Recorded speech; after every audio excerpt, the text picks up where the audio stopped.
राधे राधे आप सभी को। आइए जया एकादशी व्रत कथा का श्रवण करते हैं। इस साल माघ मास के शुक्ल पक्ष की एकादशी का व्रत 8 फरवरी को रखा जाएगा। इसे जया एकादशी कहते हैं। इस व्रत को रखने से पिशाच योनि से मुक्ति मिलती है। इसकी कथा इस प्रकार है। युधिष्ठिर ने भगवान कृष्ण से पूछा कि भगवान आप कृपा करके बताइए कि माघ मास के शुक्ल पक्ष की एकादशी को कौन सी एकादशी आती है, उसकी विधि क्या है, उसमें किस देवता का पूजन किया जाता है। भगवान श्री कृष्ण बोले, राजेंद्र, माघ मास के शुक्ल पक्ष में जो एकादशी आती है उसका नाम जया एकादशी है। यह सभी पापों को हरने वाली उत्तम तिथि है। इस दिन अच्छे से व्रत करने से पापों का नाश होता है और यह एकादशी मनुष्य को मोक्ष प्रदान करती है।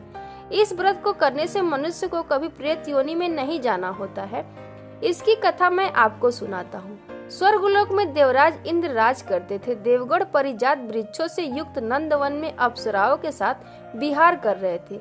50 करोड़ गंधर्वों के नायक देवराज ने इच्छा अनुसार वन में विहार करते हुए बड़े खुशी से नृत्य का आयोजन किया। गंधर्व उसमें गान कर रहे थे, जिनमें पुष्पदंत, चित्रसेन और उसका पुत्र 3 लोग प्रधान थे। चित्रसेन की स्त्री का नाम मालिनी था। मालिनी से एक कन्या पैदा हुई थी जो पुष्पवंती के नाम से प्रसिद्ध थी। पुष्पदंत गंधर्व का एक पुत्र था जिसको लोग माल्यवान कहते थे। माल्यवान पुष्पवंती के रूप पर अत्यंत मोहित था। ये दोनों भी इंद्र के संतोषार्थ नृत्य करने के लिए आए थे। इन दोनों का गान हो रहा था। इनके साथ अप्सराएं भी थी। अनुराग के कारण ये दोनों मोह के वशीभूत हो गए। चित्त में भ्रांति आ गई, इसीलिए वे शुद्ध गान न गा सके। कभी ताल भंग हो जाती थी तो कभी गीत बंद हो जाता था। इंद्र ने इस प्रमाद पर विचार किया और इसे अपना अपमान समझकर वे कुपित हो गए। इस प्रकार दोनों को श्राप देते हुए वे बोले, ओ मूर्खों, तुम दोनों पर धिक्कार है। तुम लोग पतित और मेरी आज्ञा भंग करने वाले हो, इसीलिए पति पत्नी के रूप में रहते हुए तुम पिशाच हो जाओ।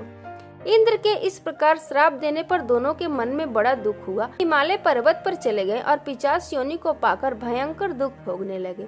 शारीरिक पातक से उत्पन्न ताप से पीड़ित दोनों ही पर्वत की कंदराओं में विचरण करते थे। एक दिन पिशाच ने अपनी पत्नी पिशाचिनी से कहा, हमने कौन सा पाप किया जिससे वह पिशाच योनि प्राप्त हुई?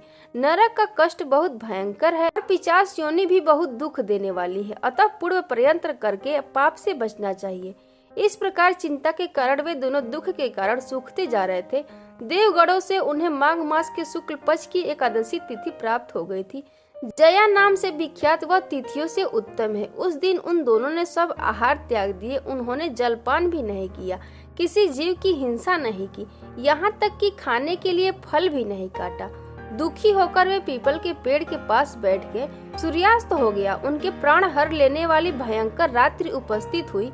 उन्हें नींद नहीं आई। वे रति या और कोई सुख भी ना पा सके। सूर्योदय हुआ। द्वादशी का दिन आया। इस प्रकार उस पिशाच दंपत के द्वारा जया के उत्तम व्रत का पालन हो गया। उन्होंने रात में जागरण भी किया। उस व्रत के प्रभाव से तथा भगवान विष्णु की शक्ति से उन दोनों का पिशाचत्व दूर हो गया। पुष्पवंती और माल्यवान अपने पूर्व रूप में आ गए। उनके दिल में वही पुराना स्नेह उमड़ रहा था। उनके शरीर पर पहले जैसे ही अलंकार शोभा पा रहे थे। इन दोनों मनोहर रूप धारण करके विमान में बैठे और स्वर्गलोक में चले गए। वहां देवराज इंद्र के सामने जाकर दोनों ने बड़ी प्रसन्नता के साथ उन्हें प्रणाम किया। उन्हें उस रूप में देखकर इंद्र को बड़ा आश्चर्य हुआ। उन्होंने पूछा कि बताओ, किस पुण्य के प्रभाव से तुम दोनों को पिशाचत्व दूर हुआ है? तुम मेरे श्राप को प्राप्त हो चुके थे, फिर किस देवता ने तुम्हें इससे छुटकारा दिलाया है? माल्यवान बोला, स्वामीन, भगवान वासुदेव की कृपा और जया एकादशी के व्रत के प्रभाव से हम पिशाच योनि से मुक्त हुए। भगवान श्री कृष्ण कहते हैं कि राजन, इस कारण एकादशी का व्रत करना चाहिए। नृप श्रेष्ठ जया एकादशी ब्रह्म हत्या का पाप भी दूर करने वाली है। जिसने जया एकादशी व्रत कर लिया उसने सभी प्रकार के दान दे दिए और सभी प्रकार के यज्ञों का अनुष्ठान कर लिया। इस महात्म्य के पढ़ने और सुनने से अग्निदोष यज्ञ का फल मिलता है। अगर ये कथा आपको अच्छी लगी तो एक लाइक और शेयर जरूर करें और कमेंट में राधे राधे लिखना ना भूलें।